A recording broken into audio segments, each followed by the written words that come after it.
Welcome to the Brighter Side of Education. I am your host, Dr. Lisa Hassler, here to enlighten and brighten the classrooms in America through focused conversation on important topics in education. In each episode, I discuss problems we as teachers and parents are facing and what people are doing in their communities to fix it. What are the variables, and how can we duplicate it to maximize student outcomes? In this episode, I discuss the benefits of bilingual immersion programs. How can a dual language education impact student achievement? According to the 2022 Census Bureau report, the increase in people who spoke a language other than English at home outpaced the increase in the total U.S. population. The overall population grew by approximately one-half between 1980 and 2019, while the population who spoke a language other than English at home grew threefold over the same period. Over the decade between 2009 to 2019, the share of the U.S. population 5 years old and over speaking a language other than English at home grew from 20 to 22%. The largest numeric increase was for Spanish speakers, 30.6 million more speakers in 2019 than in 1980. Studies funded by the Department of Education have delved into the effects of bilingual education on student achievement, stating the benefits that extend far beyond language acquisition. Researchers indicate that students immersed in a bilingual environment demonstrate enhanced cognitive skills, including improved problem-solving abilities, critical thinking, and creativity. These students exhibit greater flexibility in adapting to new situations and a heightened awareness of cultural diversity, leading to increased empathy and tolerance.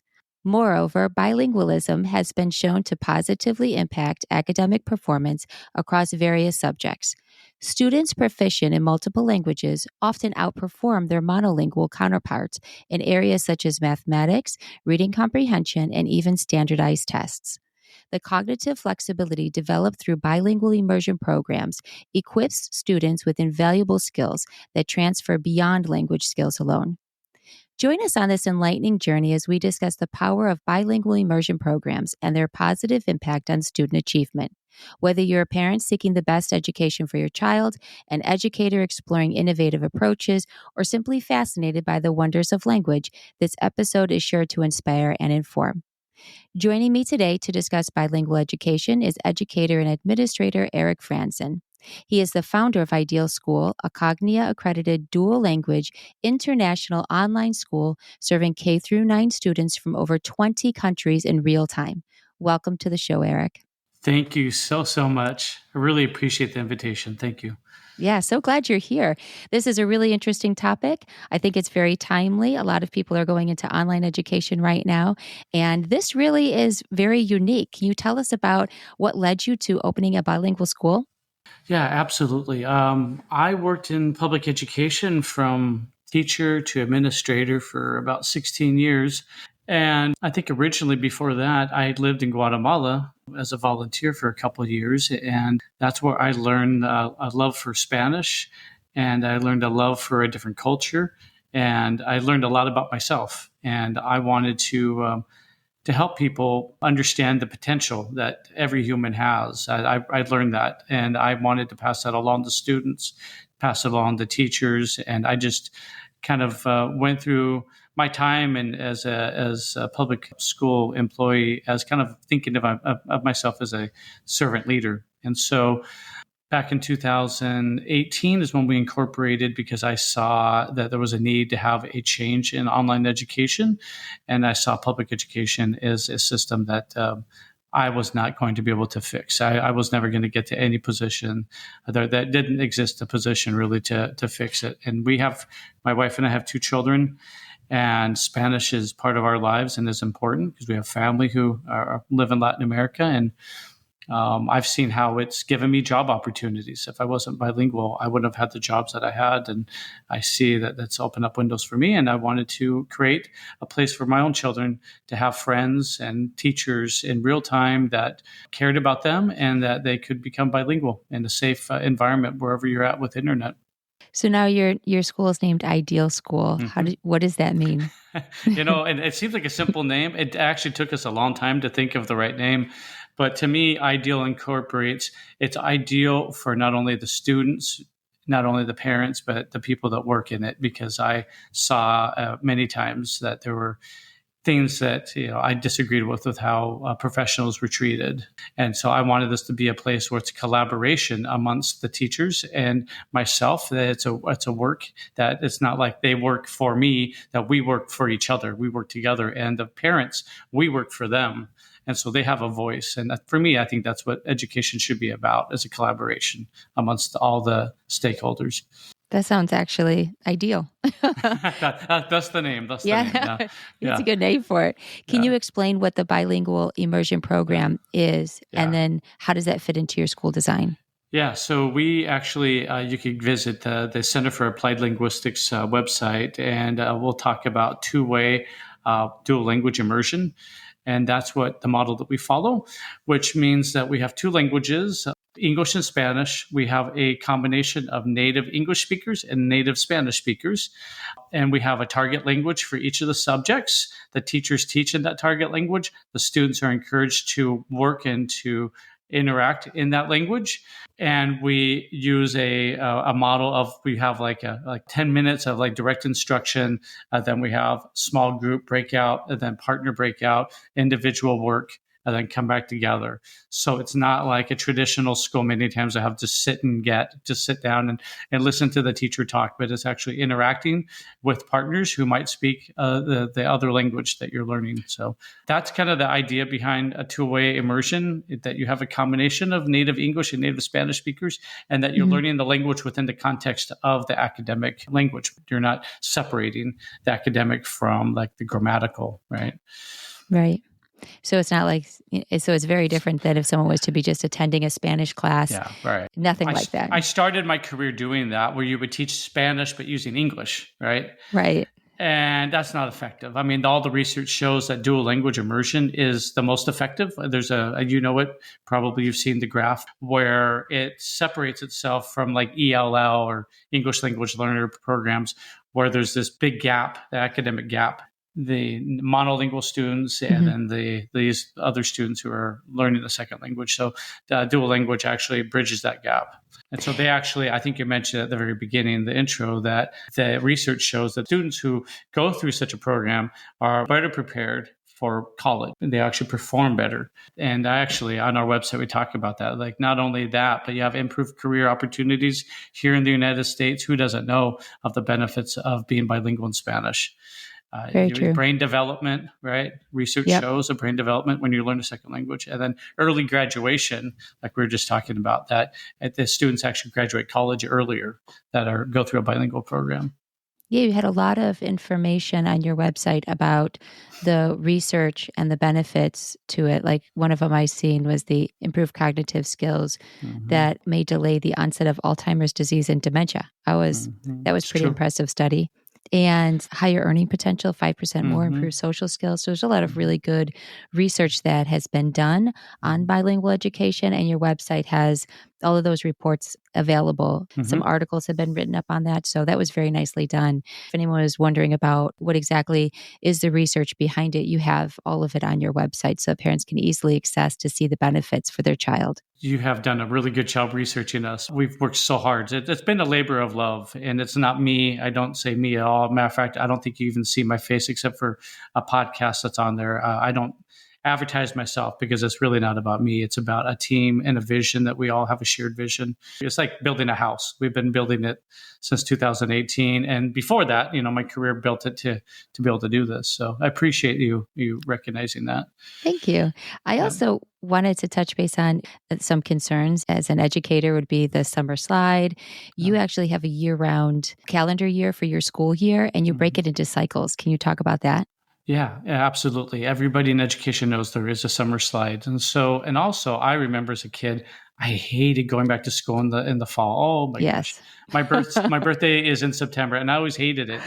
So with us, we find that it takes away the anxiety. It's a continual cycle. So we start, actually this year, it's on my birthday, September 25th. And our first week is orientation week. So all we talk about is how to use the dashboard. What are the routines? What are the expectations? What are the norms? How do we communicate? And how do we use the tools? So just for the first week, that's all we do. And the classes are live Monday through Thursday. We have extracurricular activities on Fridays, which are we have social groups, art classes. There's open office time with the teachers. So if you need any help, you just drop in and they're there to help. And then Fridays, we encourage students to do their homework if they didn't do it during the week. Friday's a great day to do that. And then next year, we're piloting a music program. It's going to be super, super awesome. It'll be a third grade to start, but we're doing a pilot program where it's actually going to extend the day 45 minutes, Monday through Thursday. And the kids are going to be producing music, collaborating. They're going to have responsibility to do a part, and then they're going to put it together with technology. And we have a coordinator who is a music director of a university on the East Coast. So that's exciting. But so it's a 5-week cycle, and then 1 week off. And at the end of those 5 weeks, you have a conference with the teacher. The parent will know exactly how the student, with reports and graphs, data, and then they go off for a week and they enjoy whatever, because there's learning to be done outside of the school day. So they go off for a week and have fun, come back, another 5 weeks, 1 week off. Christmas time, we have 3 weeks off. And part of that is in Latin America, that's their summer. So they have a 3-week summer break. Nice. And South America. And then at the end of the school year, we're done officially August 31st. We have 3 weeks off. This year, this is our first year, we're doing a summer language camp. So we're ending the year on August 15th this year. And then we're going to have a 2-week summer language camp where we're just going to have fun using the language, but not in like a traditional, what we traditionally do. It's going to be cooking. We have one of our teachers is a professional chef. Other ones are like dancers and different things. We have these little menu of things that kids can rotate around and participate in. So you have teachers from all over then. They're from North America, South America. Yeah. That's pretty amazing. So a lot of native Spanish speaking teachers as well. So I could see where the cultural diversity has to make for a very enriching classroom experience. Yeah, I was just in a meeting today, and we were adding up all the years of collective of our teachers, all of our experience, and we have well over 200 years of collective experience in education. And one of them has over 30 years and is actually an accreditor for the Cambridge program for people in Argentina, professionals that want to qualify to teach English in the Cambridge system. She's actually one of those accreditors, qualifiers. So we have really high level. Matter of fact, I want to say we have a math science director who he did his like a 3-year fellowship at the National Cancer Institute in Florida. He has a doctorate in I am sorry, I can't off the top of my head, but in medicine, science. He has a doctorate in some field of science, and I can't tell you what it is, but really high level. So we've been able, and this is just patting all of us on the back, that through having this really sincere desire to create a space that is safe, that is fun, that's engaging, that's ideal, that we've been able to magnetize to people, high level people that have the same vision, and they want to really help. And that's the real thing. That ideal is about helping. It's not about ourselves. It's about helping. We know that education is the most important factor in a society. Without it, we don't have anything else. You don't have doctors, you don't have lawyers, you don't have anybody unless you have an educator, a teacher that cares. And that's what we're trying to give a different way to do it, and I could go on and on. We're very proud of it. Well, I think that a testimony to your caring and commitment and wanting to help what you're doing down in Aruba. And you stated that you wanted to build schools that are portable for the poorest of the poor. And you're working with the refugees in Aruba. So you want to talk about that? Yeah, absolutely. So this September will be, I think, going on 4 years now, supporting a refugee school in Aruba, which is an island country north of Colombia. I think it's a territory of the Netherlands, but they have a school where they have mainly Venezuelans. And we've been helping them in an asynchronous program where they have what they call learning coaches. And we supply the material, we supply the testing, the homework, the assignments, and they have a physical person that's there guiding them, helping them with the technology.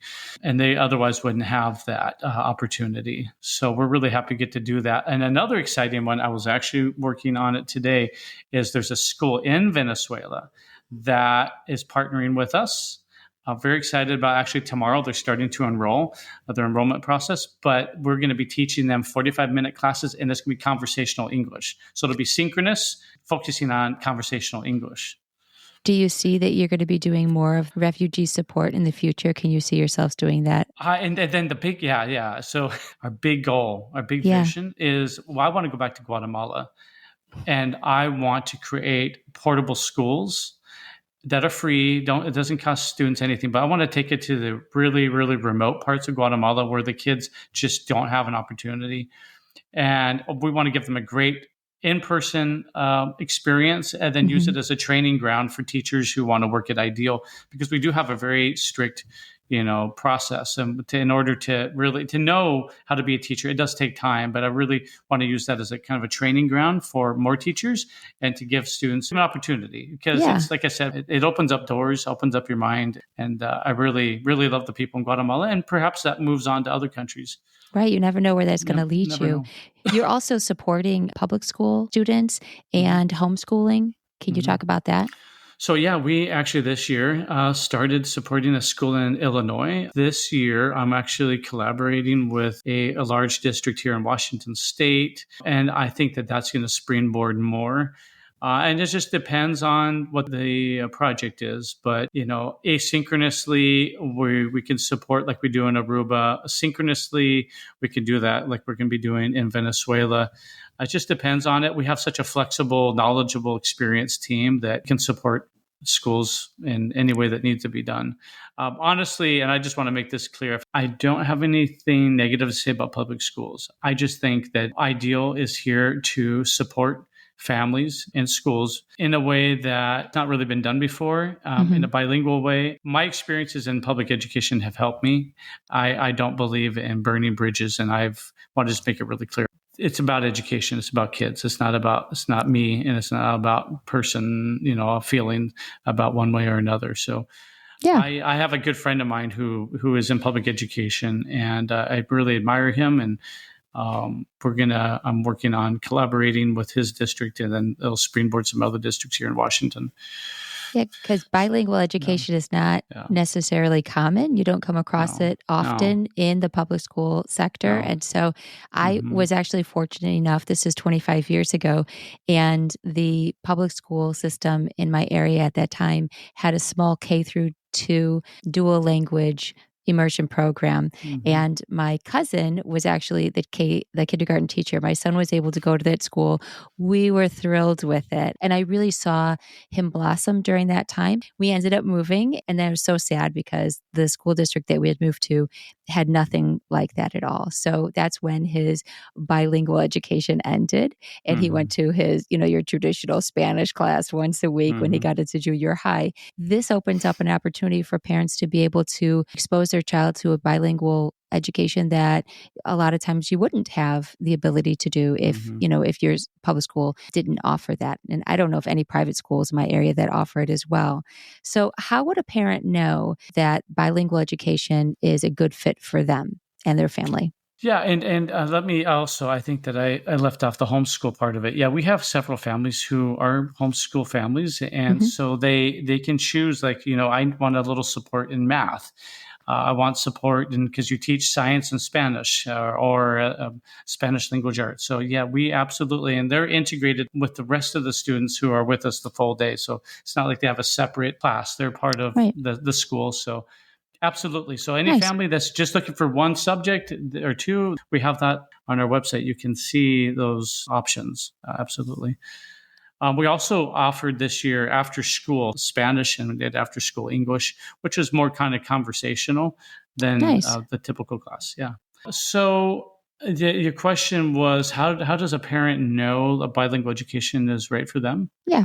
I think the great thing about our model is it's inclusive of everybody, regardless of their proficiency level. And I think it's like music. I'm a big believer in music, that it develops your brain.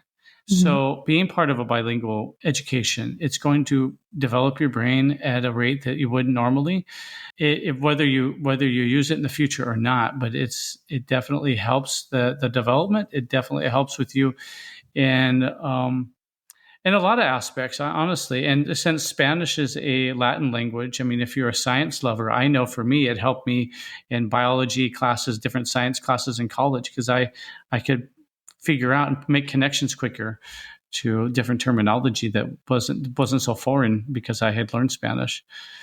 So I think bilingual education, really, I don't see any downside to it. I don't think that there's I think anyone, and we've had students with autism, we've had students with different disabilities, and it works for them as well.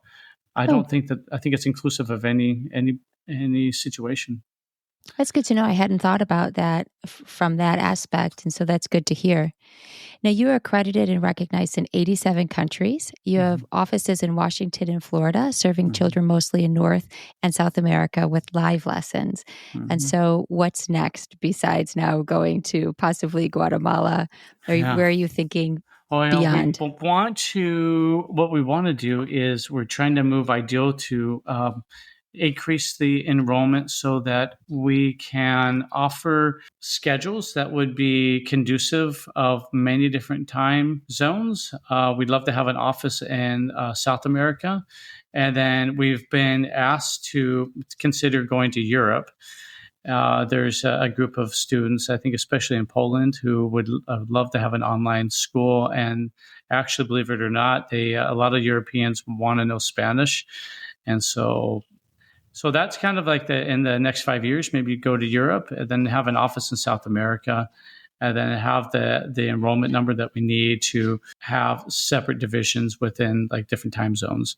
Yeah, I could see where that would be a challenge. You Yeah, have to it be able is. to have those We live have lessons. it is that's a challenge. We have family in Europe right now. We've had families in we have family in actually in Israel, and it's a challenge. And Yep. it just depends on the family's ability to make adjustments. But it's a matter of growth, and we want to keep Ideal School a family owned and like a school operated, and not become a corporation. Keep it ideal, right? So we're trying to grow it Yes. organically. Yeah, So all we good hope things. yeah, we hope that your listeners do visit us, and definitely, I would be happy. We would give a discount for any family that heard this podcast. Put your last name in the discount code, and we will give you a discount for having listened and gone to our website. Oh my gosh, that's amazing. I wish something Absolutely. like this was around 25 years ago. I would have been able Well, to me too. continue it. Yeah, well, me too. I wish that I hadn't had to have built it. I would have been happy to have my children in it, but Do you know of any other school that's doing this? I no. haven't heard of anybody else. No. Honestly, not to be prideful. No, we've looked. There's nobody doing it like this. We have actually a comparison chart of other schools. To have a Cognia accredited, which maybe American families don't know what that is, but that's like the highest. It's like the gold standard of like international accreditation. They own three of the six accrediting firms in the U.S. Wow. They've been around longer than any of them. Internationally, they have agreements with the ministries of education in 86 or 87 countries. They're the gold standard. And I could tell you, having worked with them, they're a partner. I look at them as a partner because they help us keep equality, because we have to go through a process. And it's not just every 5 years, but it's like we have a committee committed every year to looking at where we're at on meeting those standards, right? Yes. And they're in the business that we're in, so they know the language, and you cannot, like, there's no baloney with them. It's all it's all they know what they're talking about, and so they're partners. And I think it's, if you go outside the U.S. and you look at schools who are Cognia accredited, they're very expensive. They can go up to $30,000 a year. Ideal School, we try to make it affordable, try to make it balanced so that's very affordable in the U.S. It's a little costly in South America, but it's not as costly as typical Cognia accredited schools. Yeah. It can be a lot more. So the gold standard in Yeah. bilingual education, you are it. It's amazing. And congratulations. I have a hard time accepting that, but I do think that we're definitely trying, and we have a great team. We bring humility. We're real about everything, and there's nothing corporate about us. We really care No. about students and families, and we feel that we're providing something that's a necessity. We did this prior to COVID, had no idea COVID was going to happen. And it just kind of opened up people's eyes to a reality that online education, especially in Latin America, was a possibility. Yes. It's hard. A lot of online, they don't do this, but I haven't seen this because it's hard. It's not easy. but we Right, to do have it. all those synchronous lessons with It's all the not. different time zones across different countries. You guys are doing it. So, We are, and it's really cool. Like our own children, they have classmates from 7,000 miles away and in between, and I think that's super cool. You get to learn about different countries. Your teacher, my daughter's had two teachers from Argentina. She's had a U.S. teacher. Next year, I think she'll have a Colombian teacher. She'll have two Colombian teachers. But it's cool to have teachers. The say I yes, had the diversity. you are You know, opening their worlds. yeah, absolutely. Well, thank you, Eric, for joining Thank me you. today to discuss the benefits of bilingual education. To contact Eric Franzen or learn more about Ideal School, you can go to www.idealschool.education.